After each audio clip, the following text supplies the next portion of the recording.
So we're going to move into our presentations. The first one is going to be on athletics, correct, Dr. Love? Correct. So, with no further ado, we'll invite up Mr. Robert Webb, our Director of Physical Education, Health, and Athletics. Welcome. Thank you.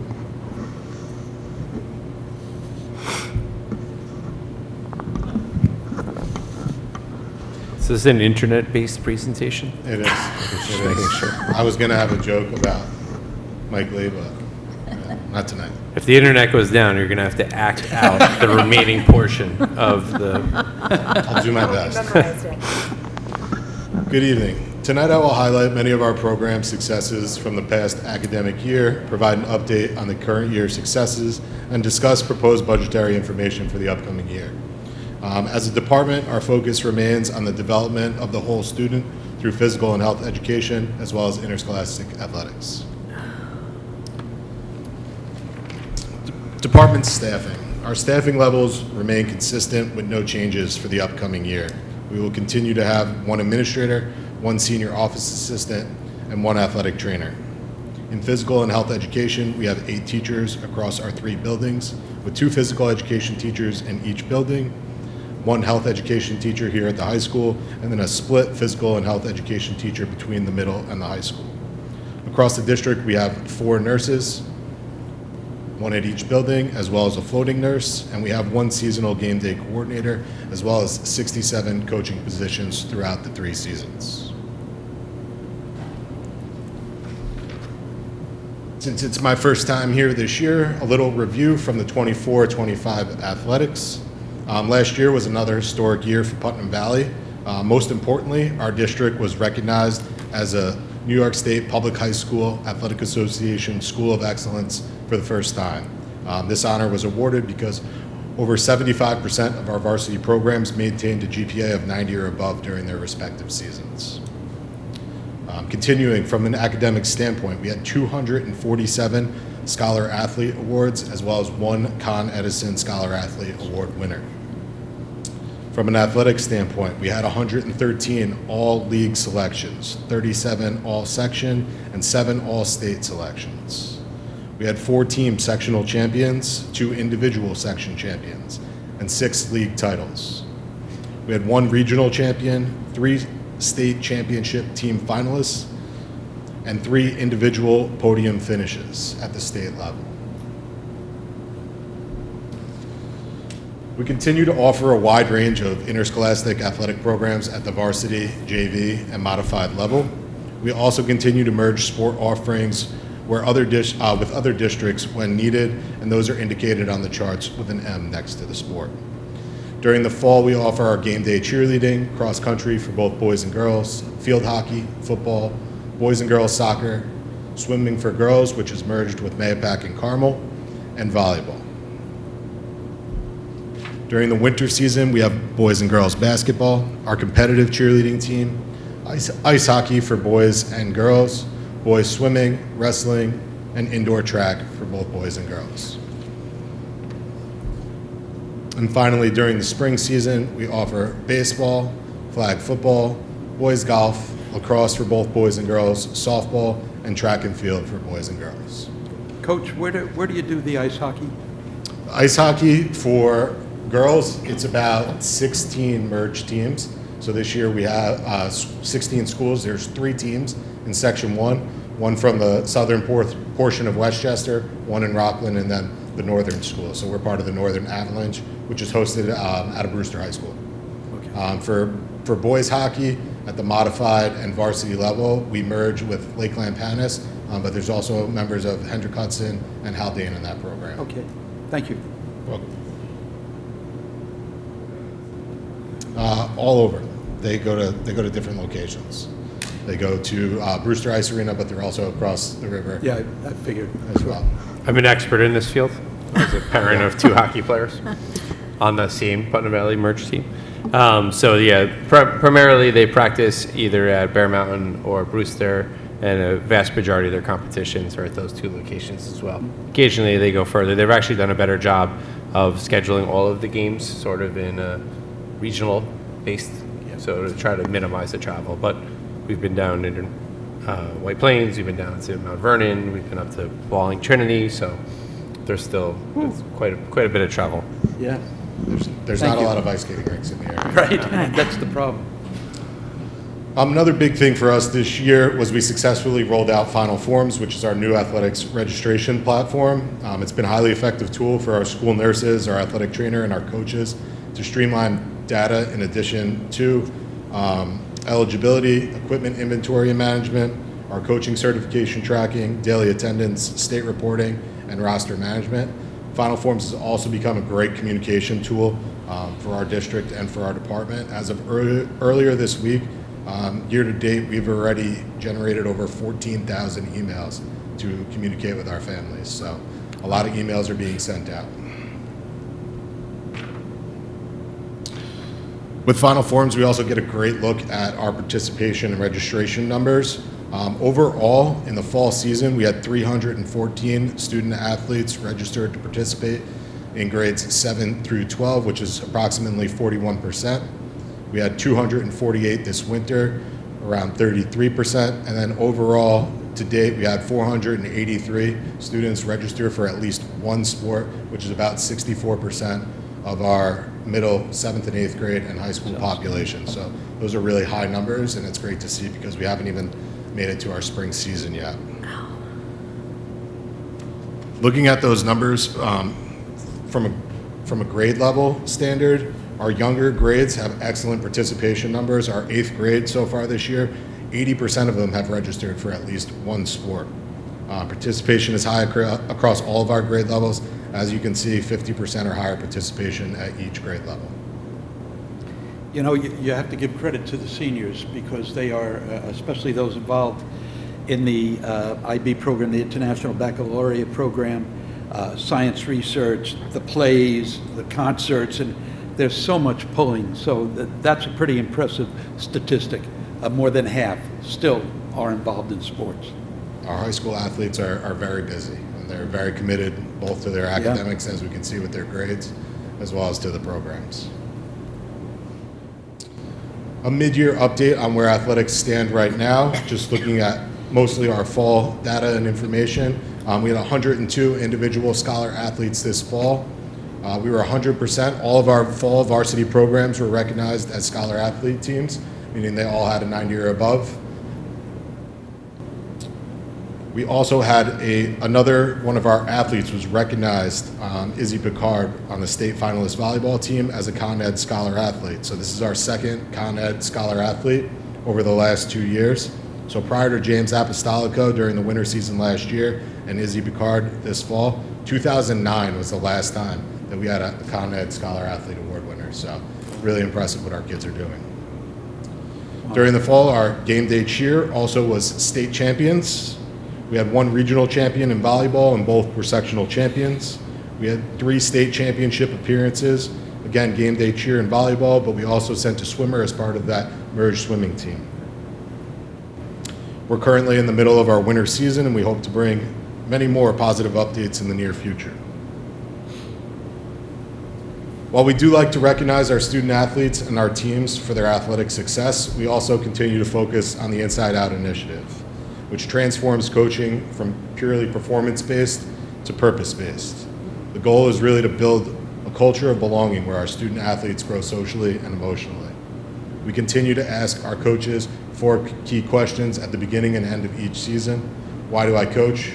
Why do I coach the way that I do? How does it feel to be coached by me? And how do I define success? We also have encouraged our coaches to do 15-second check-ins at practice with all the student athletes.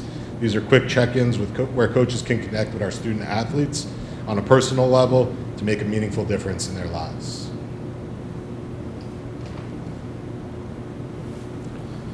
Another new initiative for this year is Tiger Talk. So Tiger Talk is something that we've asked our coaches to facilitate 3 to 5 minutes in small group discussions with our athletes during practice once a week. Our goal is to build empathy, strengthen team culture, support leadership development, reinforce values beyond competition, and it aligns directly to our district goal of resilience. A couple examples include, how do we handle adversity as a team, and how can we build resilience? What does accountability mean to me as a student? So We like to have those discussions once a week. I'd like our coaches to work with different groups, not the same kids in each group. And we have these discussions each week. We don't ask them to bring anything back to us, just to have these discussions. In addition to providing opportunities for our student athletes to talk and reflect during Tiger Talk, this winter we've also placed an emphasis on leadership. Our coaches are encouraged to take a coaching student leadership course, and we ask that our captains take Becoming a Leader and Leading Others through the NFHS. Good evening and welcome to the work session This spring, business I meeting plan of to January launch a 8th, Captain's Council, 2026. where I hope to Please meet stand with for all the of our Pledge of varsity Allegiance. captains to discuss things such as resilience I and pledge sportsmanship, allegiance and to to the ensure student flag voice of plays the an United important role States of in the America decision-making for our and to team. the republic for which it stands, one nation, under God, indivisible. Speaking on with student liberty leadership, and I would like to justice for highlight all. Julia DeMichael, who's one of our senior three-sport athletes on the volleyball, wrestling, and track and field teams. I'd Julia first like is the to Section open up 1 female representative for the New York State public Public High School comments, Athletic Association Student on any Athlete of the agenda Advisory items. Committee. As a She's one reminder, of this is a only meeting of the 22 Board of student Education athletes that is in the open entire to the state public. chosen to If sit you on wish this to committee, comment at this which meeting, we ensures ask that that you the please be voice of aware of student all the athletes from protocols Section for 1 public and Putnam comment. Valley is heard at the Protocols state are level. listed on the back of the public agendas that are available in the meeting room. They are also posted on Now to signage the in this exciting meeting part, room as well as on the looking at the district website. budget-related components. So our budget's structured Agenda into item? 4 areas to support our students Okay. and our programs. We have our Needs- stipends, but an we're gonna be hourly consistent. component, which is our coaches and our We're game going day to start with support the staff. consent agenda. Sam, We have our please. contractual Resolved on component, the which includes recommendation things of such the as superintendent of coaching schools conference and to state approve dues, our consent reconditioning of agenda uniforms items and number safety 2 equipment, through 8. the events and tournaments we Questions or participate in, comments? and it also The includes consent professional agenda development for our includes physical approval of and the health December education. 11th meeting minutes, We also have substitute our listing BOCES updates, fees, which are related to our Section 1 placements, dues, additional or all of our unpaid officials hours for for our various games, staff members. our huddle We're streaming extending the service, dates for a and the leave Final replacement Final teacher. Forms We're appointing the platform that we're homebound using for and student athlete homebound registration. instructor. We're updating the And finally, substitute we have our salary schedule materials to and reflect supplies, which changes in the includes New York State uniforms, minimum wage. game and practice equipment, safety equipment, and all the supplies for our athletic trainer. Our priorities in terms of budget remain the same. We really want to provide programs that give opportunity and promote student well-being. We want to ensure equitable access across all of our programs. We want to maintain adequate and safe facilities and equipment, and sustainability is important. We want to utilize our resources efficiently through state contracts and ed data to maximize their impact in a sustainable way.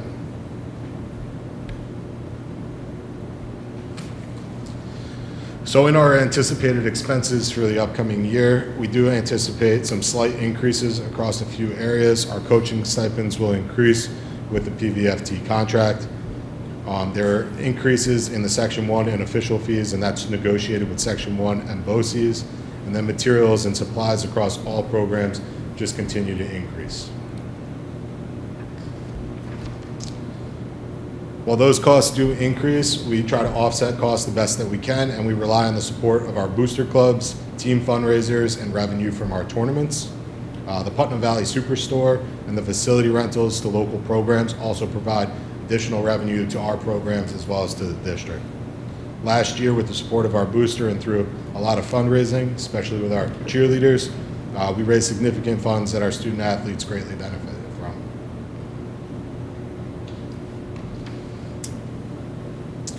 Physical and health education. This year we made a positive addition to our K-12 physical and health education classes by implementing the program platform as a curriculum support tool. It's a customizable, evidence-based program that provides our teachers with a framework of knowledge and skills that align to the New York State physical education and health education standards.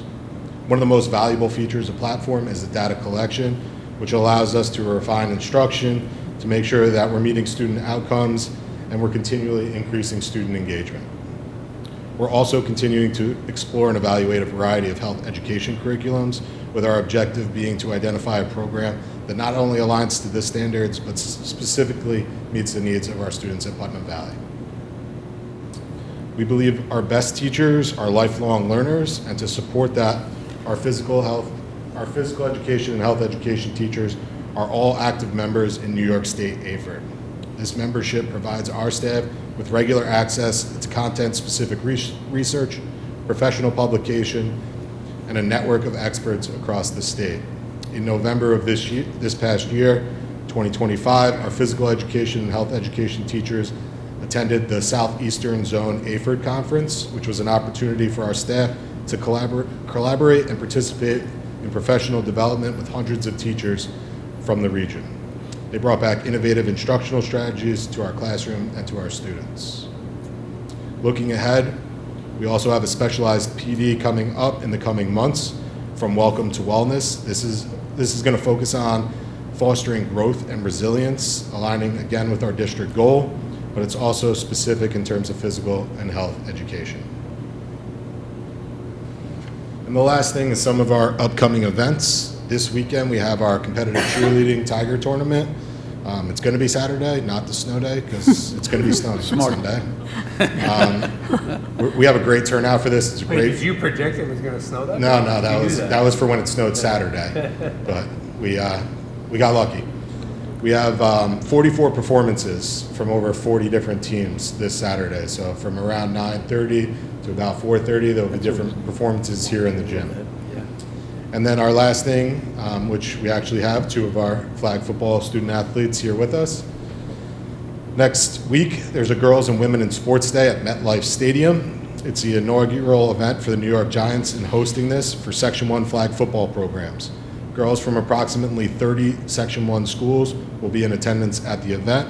We'll be sending 5 of our senior flag football athletes to it. They're all scholar athletes, and it's going to give them an opportunity to go to MetLife to hear from and network with women leaders in the sports industry. So they'll be doing that next Wednesday. And that is all I have for you. Any questions? Excellent, Coach. Thank you so much for this. Yeah. Yeah, I was especially impressed with the Tiger Talk and the Inside Out. I thought that was such Yeah. a powerful initiative, and so good for the students. I was going to ask the students, like, do you feel like it's helping, or is it adding something to your playing, or? My team is already very close. Like we already we talk about that stuff like every week. Okay. But I mean, our coach, like, even like sometimes like we don't go like right on the prompts, but like we're always like talking about like how we can be better and like how we can like work better as a team. That's good.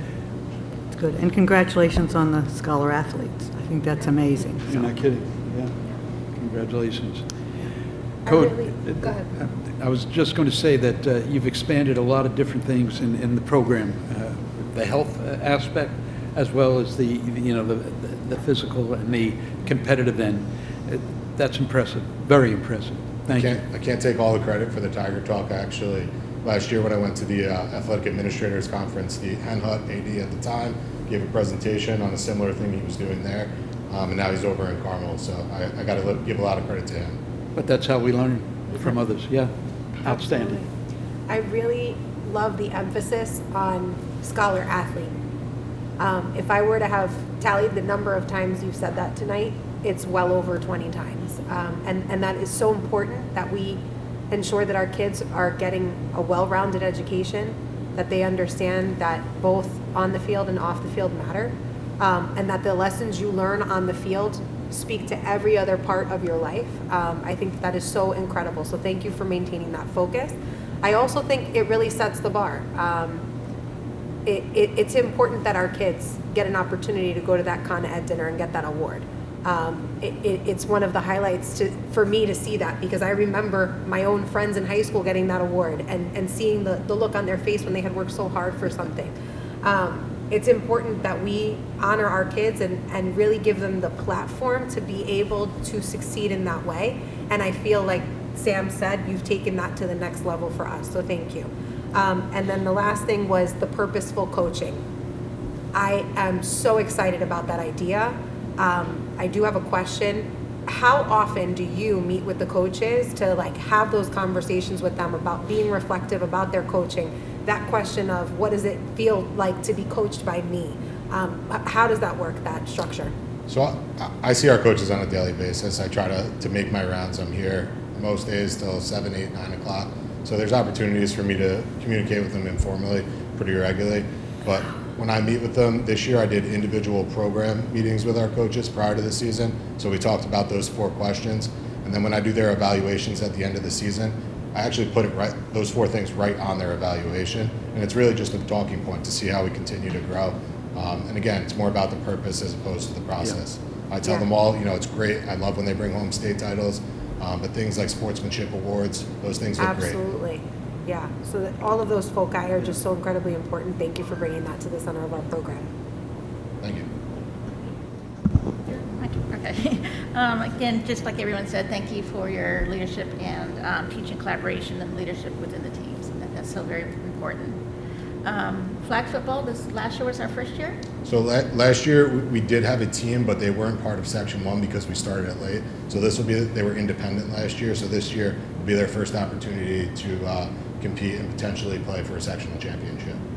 Great. And still a lot of interest in. Last year we had over 30 girls come out for the team. So great.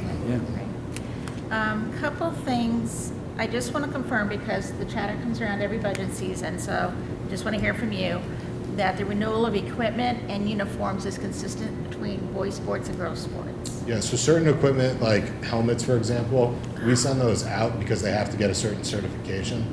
But just like for softball where they have helmets, we send those out. When we look at catcher's equipment for baseball, softball, all of that goes out. A lot of our uniforms we do in-house in terms of cleaning, but anything that has a safety requirement, we send it out 100%. And can you speak with some of the initiatives at the elementary school that are occurring?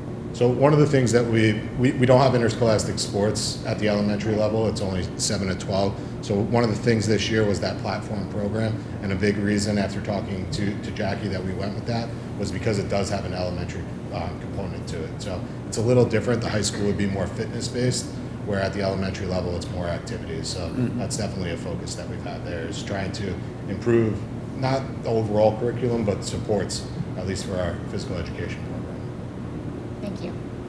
Thank you. So thank you very much for your presentation. I wanted to commend many of the things that our board members have already done. I really appreciate your focus on scholar athlete. Obviously, there's different types of students competing in sports than when I competed, because I'm not sure I was ever on a team where that number of kids scored a 90 or above average. So the fact that we have that here in Putnam Valley is extremely impressive. I very much appreciate the focus you've brought to Putnam Valley around professional development, and I know that our teachers appreciate that as well. Phys ed teacher will tell you that they get dragged around from one PD to the other, and not much of it pertains to what they do in their classroom each day. And I know that they appreciate the focus that you've brought in finding content-specific professional development for them, where they can work with other phys ed teachers and within platforms to offer them ideas that directly impact what happens in their classrooms. I have the feeling that next year's district goal will focus on empowerment. I don't know why, I just have that feeling. But I would love to hear more about Tiger Talk and all of these other opportunities. I think we are making huge strides in terms of empowering our student athletes to take on these leadership roles, to take on these meaningful values that they learn by taking on those roles. And I really look forward to hearing more about how that continues to grow next year, and maybe hear from some of our students regarding what they took out of it. I would love to find an opportunity to get Julia here to talk a little bit about her experience. I know we'll lose her next year, but a little bit about her experience as she's the only female sports rep for the entire section that's representing all of the students in our Section 1 at those meetings. I would love to maybe find an opportunity for her to come and talk a little bit about that experience. It's a huge accomplishment for her, and something that I'm sure it will look great on her resume. So, and I do want to acknowledge that being an athletic director, phys ed and health is a very time-consuming feat, especially for someone with a young family. And I know myself and all of the board members very much appreciate the hours, the days, oftentimes 7 days a week, to your point, 7, 8, 9 o'clock at night. You're always here, you're always present, and that's part of the reason why our program runs as successfully as it does, because you're here and you're present. And I just wanted to acknowledge that we appreciate that. Thank you. Thank you. He says that even when you're not here, just to let you know that. So. That's good. Have a good night. Thank you very much. Thank you, thank you.